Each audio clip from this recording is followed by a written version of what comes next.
take a brief moment to talk about this whole concept of pronoia. Pronoia is the term, and it's a little nebulous and unheard of to most people because it's not really a thing that gets tossed around here and there in the text or anywhere else. But why do I bring up the concept of pronoia? To be honest, it's not really something that entered the drawing board. It wasn't something that I had planned to talk about.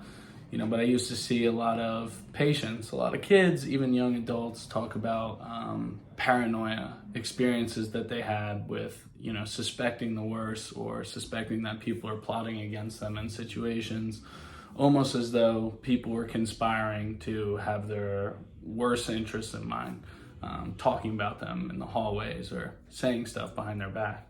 It's kind of funny with that bowl there. I look like I got horns going on.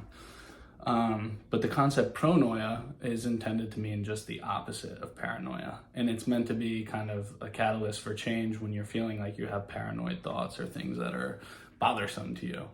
And instead of the persistent belief that people are out to get you, pronoia is the belief that the universe intends to unfold in your favor. It's imagining that the universe is conspiring for you and that the world in turn intends to shower you with many blessings and many gifts.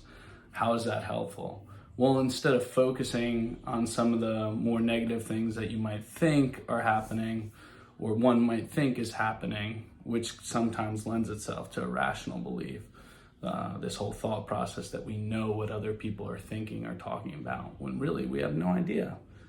Even in 7 Habits of Highly Effective People, they talk about how most of those people are not even concerned with what we're thinking about or what we're doing because they're too busy thinking about stuff that they have going on in their own mind. So a lot of times paranoid thought, suspicious thought can almost be an unrealistic presumption about what's going on. Pronoia serves to kind of counteract that. When I pay attention to the good and the good that might be happening around me, if I imagine that the world is conspiring for me and it intends to shower me with blessings and gifts and offerings, that people have my best interests in mind, well, it kind of keeps my sanity protected. It also kind of protects that whole paradigm of, we're not really affected by things, we're more so impacted by the view in which we take of those things.